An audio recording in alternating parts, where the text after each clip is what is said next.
नमस्कार। आज की ये कहानी मेरी ज़ुबानी।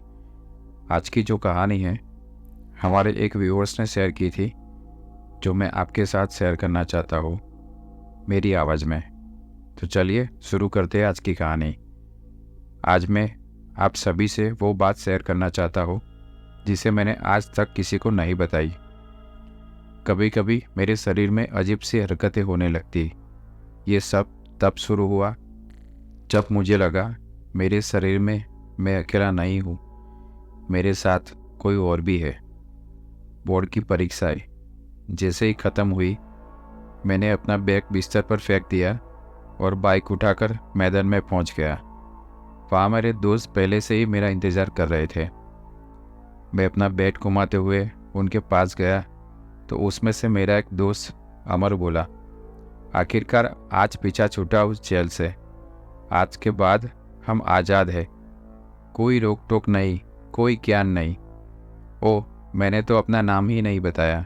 मेरा नाम है ज्ञान। नटखट बदमाश प्यारा शैतान। इतना बड़ा हो गया है लेकिन इसकी बदमाशी ख़त्म ही नहीं होती, ये मेरे घर वालों का कहना है। लेकिन मैं कहता हूँ, चाहे बच्चा हो या जवान, जीवन में मस्ती होनी ही चाहिए, क्योंकि दिल तो बच्चा है जी। मैंने उसकी बातों में हाँ में हाथ सर मिलाया। तभी मेरा लंगोटिया यार गोपाल बोला, तो आज तुमने फाइनली उससे अपने दिल की बात बता दी। क्या बोली वो? मैं थोड़ा उदास हो गया। मुझे देखकर गोपाल बोला, अबे नौटंकी, नाटक करना बंद कर। मैंने देखा है तू कैसे खुशी से झूम रहा था। बाप से शान पट्टी मत करना। मैं मुस्कुराते हुए बोला, तो फौदरी के पूछ क्यों रहा है? तुझे तो सब पता चल जाता है। गोपाल, देख, अगर मैं शुरू हो गया तो गाली देना भूल जाएगा। ज्ञान यानी मैं।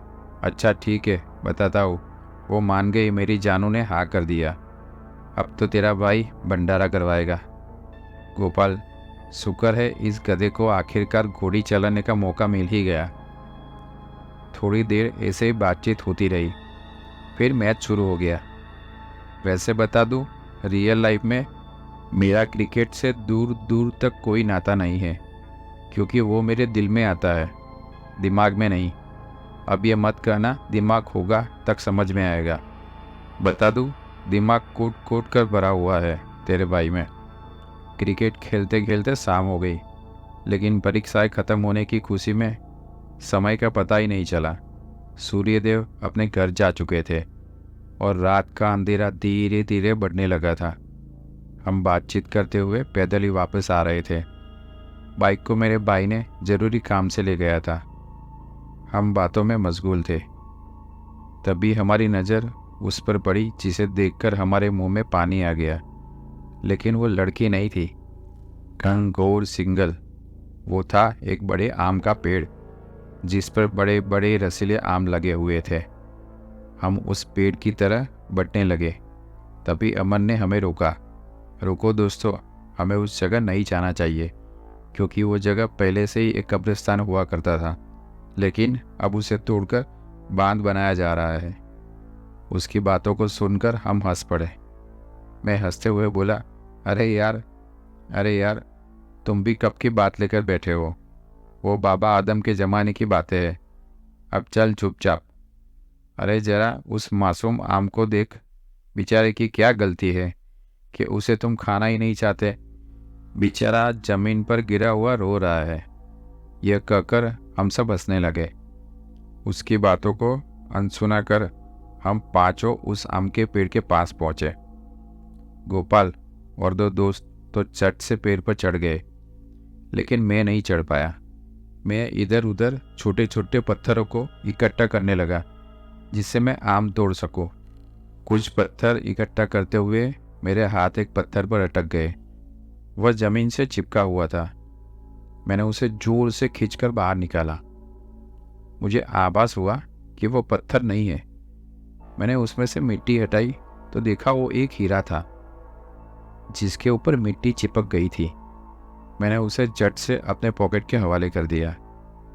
थोड़ी देर बाद हम आम खाते हुए वापस लौट रहे थे कि मुझे लगा कोई हमें देख रहा है, लेकिन जैसे ही मैंने पीछे मुड़कर देखा तो कोई नहीं था। मैंने अपना वहम समझकर दोस्तों के साथ आगे बढ़ चला। मैं घर पहुंचा और हाथ मुंह धोकर टीवी के सामने बैठ गया तो पापा भी आकर मेरे बगल वाले सोफे पर बैठ गए और मुझसे बोले, तो बरखुरदार, कैसा रहा पेपर? मैं थोड़ा तहजीब से बोला, ठीक था पापा जी। पापा फिर बोले, तो अब आगे कौन सा कोर्स करना चाहते हो? मैं असमंजस में पड़ गया। पापा जी, मैंने अभी तक कुछ सोचा नहीं। पापा कुछ बोलते इससे पहले माँ बोल पड़ी, आप भी क्या पूछ रहे हैं बच्चे से? अभी अभी तो पेपर ख़त्म हुआ है, अभी थोड़े दिन खेलने कूदने दीजिए। पापा बोले, ठीक है बाबा, जैसा तुम माँ बेटे की मर्जी। कुछ देर बाद मैं अपने कमरे में आ गया। मेरे सर में थोड़ा दर्द हो रहा था। मैंने थकान की वजह से योगा करके ध्यान नहीं दिया और सो गया। अगले दिन भी सर में थोड़ा दर्द था। माँ पापा अपने काम में व्यस्त थे तो मैंने उन्हें परेशान करना ठीक नहीं समझा। सोचा अपने आप ठीक हो जाएगा, लेकिन समय के साथ सर दर्द और बढ़ने लगा और साथ में कमर दर्द भी होने लगा, जैसे मेरे कमर की हड्डी में कोई दबाव डाल रहा हो। मैंने ये बात माँ पापा को बताई। माँ, बेटा, तुमने ये बात हमें पहले क्यों नहीं बताई? माँ, वो आप लोग अपने काम में व्यस्त थे तो मैंने आपको परेशान करना ठीक नहीं समझा। पापा, गलत बात। ज्ञान, जब कोई भी बात हो तो तुरंत हमें बताना चाहिए, समझ गए? मैं, जी पापा। माँ, शायद थकान और टेंशन की वजह से होगा। मैं तुम्हारे सर पर ठंडा तेल लगा देती हूँ, इससे तुम्हें आराम मिलेगा। मैं माँ के पास बैठ गया। उन्होंने सर पर ठंडा तेल लगाया, जिससे मुझे काफ़ी आराम मिला। मैं बिस्तर पर जाकर सो गया, लेकिन सुबह फिर वही हाल। मेरा सिर दर्द जाने का नाम ही नहीं ले रहा था। पापा ने कुछ सोचते हुए बोला, चलो अस्पताल चलते हैं, अब डॉक्टर चेक करके बताएंगे तुम्हें क्या हुआ है। मैं और पापा डॉक्टर के पास जाते हैं। सारी समस्याएं डॉक्टर को बताने के बाद वे टेस्ट करते हैं, लेकिन रिपोर्ट में सब नॉर्मल था। वो बोले, रिपोर्ट तो बिल्कुल नॉर्मल है, फिर भी मैं कुछ दवाइयाँ दे रहा हूँ, खाकर देखना, आराम मिलेगा। बाद में हम घर चले आए और कुछ दिन तक उन गोलियों को खाकर देखने लगे, लेकिन उससे भी कुछ फ़ायदा नहीं हुआ। तब माँ बोली, सुनिए जी, हमें ज्ञान को किसी वैद्य के पास ले जाना चाहिए, क्या पता वो हमारे बेटे को ठीक कर दे। पापा, हाँ, ये भी करके देख लेते हैं। हम वैद्य के पास जाते हैं, वे हमें कुछ औषधि देते हैं। फिर कुछ दिन तक उन औषधियों को खाकर देखा, लेकिन रिजल्ट वही था। माँ पापा दोनों परेशान हो गए। तब पापा के दोस्त ने सलाह दिया कि चश्मा पहना कर देखो, इस उम्र में लड़कों को ऐसी परेशानी होती है।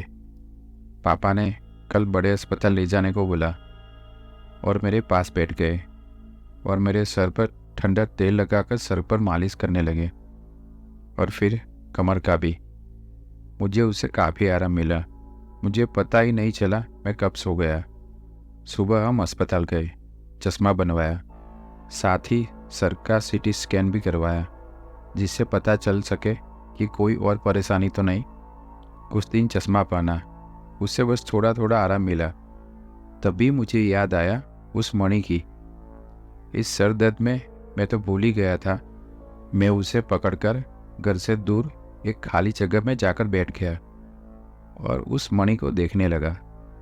वह काफ़ी महंगा लग रहा था। मैं सोचता रहा कि इस मणि के बारे में माँ पापा को बताया जाए। तभी वहाँ से एक तांत्रिक गुजरा, जिससे हड़बड़ाहट में मेरे हाथ में मणि छूटकर उस तांत्रिक के पैरों में जाकर रुक गई। इससे वह तांत्रिक भी वहीं रुक गया और उस मणि को लेकर मेरे पास आया और बोला, बच्चे, ये मणि तुम्हारे पास कैसे आई? मैं थोड़ा घबराते हुए बोला, जी यह मेरा है ये। वह तांत्रिक मेरे बातों को अनसुना करके कुछ मंत्र पढ़ने लगा और एक बबूत मेरे ऊपर छिड़क गया और फिर बोला, लड़के, तुमने कितनी बड़ी गलती किया है तुम्हें एहसास नहीं है। तुमने उसे अपने घर में जगह दे दी है। मैं उनकी बातों को समझ नहीं पाया। आप क्या बोल रहे हैं?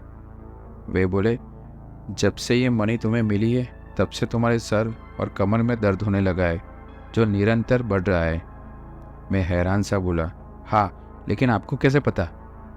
वह तांत्रिक बोला, क्योंकि यही मेरा काम है। अब ध्यान से सुनो। इस सब का कारण ये मणि है।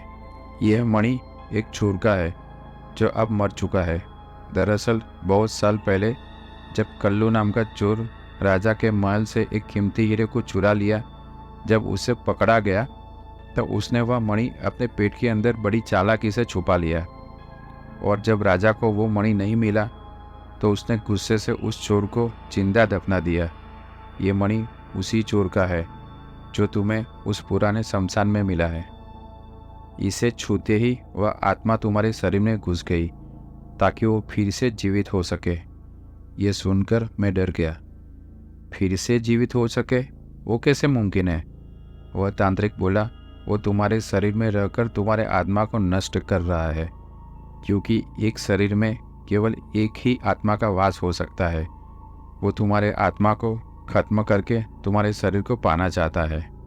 आज अमावस्या की रात है। वो तुम्हारी आत्मा को आज रात खत्म कर देगा और वो फिर से जीवित हो जाएगा। मैं रोते हुए उस तांत्रिक के पैरों में गिर पड़ा। मुझे माफ़ कर दीजिए बाबा, मुझसे बहुत बड़ी गलती हो गई है। कृपया मुझे उस आत्मा से बचा लीजिए। वे सुनकर वे बोले, अभी जो मैंने मंत्र पढ़कर बबूत तुम्हारे ऊपर छिड़का है, इससे वह हमारी बातों को सुन नहीं पाएगा, लेकिन उसे इस बात का शक जरूर होगा। इस आत्मा से बचने का सिर्फ एक ही तरीका है। इस मणि को तुमने जहाँ से लाए हो वही वापस रखना है, और मैं जो मंत्र बोलूँगा उसे बोलना होगा। उससे वह आत्मा तुम्हारे शरीर से बाहर निकल जाएगी। आज रात को इस मणि को उस शमशान में लेकर जाना है और उस मणि को वहाँ पर रखकर उस मंत्र को 7 बार बोलना। इससे वह आत्मा तुम्हारे शरीर से बाहर निकल जाएगी। मैंने वो मंत्र याद कर लिए और उनका आशीर्वाद लेकर वहाँ से जाने लगा। तब वो तांत्रिक फिर बोला, ध्यान रहे, आत्मा तुम्हें इतनी आसानी से उस शमशान में जाने नहीं देगी, लेकिन ये याद रखना, वह तुम्हारे शरीर में है। इसलिए जितना तुम उससे डरोगे उतना ही वह तुम्हें डराएगा। मैं घर आ गया। रात होने को आई। मैं घर पे किसी को बिना बताए उस शमशान की ओर निकल पड़ा। मेरे पूरे शरीर में अजीब सा दर्द होने लगा था। अमावस की काली रात में कुछ दिखाई नहीं दे रहा था। मैं अपने साथ एक बड़ा टॉर्च पकड़ा हुआ था। रात में पक्षियों की आवाज़ चारों ओर गूंज रही थी। तभी मुझे एक साया दिखाई दिया। मैं डर गया। तभी मुझे काफ़ी कमजोरी महसूस होने लगी, लेकिन मैं आगे बढ़ता रहा। तभी मेरे अंदर से एक भयानक आवाज़ आई, जिसे सुनकर मैं पूरी तरह से डर गया। तुम ये क्या कर रहे हो बच्चे? वापस अपने घर चलो, मैं तुम्हें कुछ नहीं करूँगा। डर के मारे मेरे मुंह से कुछ शब्द ही नहीं निकल रहे थे। मैं बस उस आम के पेड़ से कुछ कदम दूर था। तभी मेरे पैर अपने आप पीछे मुड़ गए और मैं वापस जाने लगा। मैं और डर गया। मेरे शरीर पर अब मेरा कोई नियंत्रण नहीं था। वह साया हंसते हुए बोला, अब मैं फिर से जीवित हो जाऊंगा, हा हा हा। मैं बेबस होकर उसकी बातों को सुन रहा था। तभी मुझे उस तांत्रिक बाबा की बात याद आई कि तुम जितना उससे डरोगे वह तुम्हें उतना ही डराएगा। मैंने भगवान का नाम लिया और हनुमान चालीसा पढ़ने लगा। तब मैं फिर पीछे मुड़ गया और आम के पेड़ की तरफ जाने लगा। अब मेरे शरीर पर मेरा नियंत्रण बन चुका था। ये देखकर वो साया बोला, ये क्या कर रहे हो बच्चे? बंद करो उस मंत्र का जाप। ये सुनकर मैं और ज़ोर से हनुमान चालीसा पढ़ने लगा और दौड़ते हुए उस जगह पर पहुंच गया जहाँ से मुझे वो हीरा मिला था। मैंने वो हीरा वहीं रख दिया और 7 बार उस मंत्र का जाप करने लगा। तभी मुझे एक झटका लगा और मैं ज़मीन पर गिर पड़ा।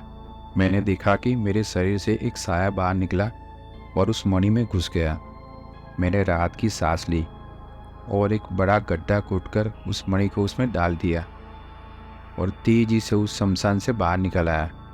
मैंने मन ही मन उस तांत्रिक बाबा को प्रणाम किया और धन्यवाद किया और घर की ओर जाने लगा। तभी मुझे एक आवाज़ आई। इधर उधर देखा तो छत पर एक लड़की खड़ी थी। मेरे चेहरे पर मुस्कान आ गई। वो मेरी राम प्यारी थी। मैं छत से होता हुआ उसके पास जा पहुंचा। वो बोली, कोई देख लेगा, जाओ यहाँ से। मैं बोला, ऐसे नहीं जाऊँगा, पहले किस दो। वो बोली, नहीं बाबा, मैं नहीं जाने वाला। तभी मेरे होठों पर एक चुंबन हुआ। मैंने प्यार से उसकी ओर देखा और नीचे उतरकर घर चला गया। आज उस घटना को 20 साल हो गए। आज के बाद मैं कभी उस शमशान की ओर नहीं जाता, और जब भी वो साया याद आता है मैं डर से कांप उठता हूँ। सोचता हूँ अगर वो तांत्रिक बाबा नहीं मिले होते तो मेरे आत्मा को वो मार कर खुद मेरे शरीर पर अब तो राज कर रहा होता। तो दोस्तों, कैसी लगी आपको आज की ये कहानी? अपनी राय कमेंट बॉक्स में ज़रूर बताना। और ऐसी ही मज़ेदार कहानी को सुनने के लिए हमारी चैनल को सब्सक्राइब जरूर करें और अपना ख्याल रखना। मिलते हैं और एक नई वीडियो के साथ। धन्यवाद।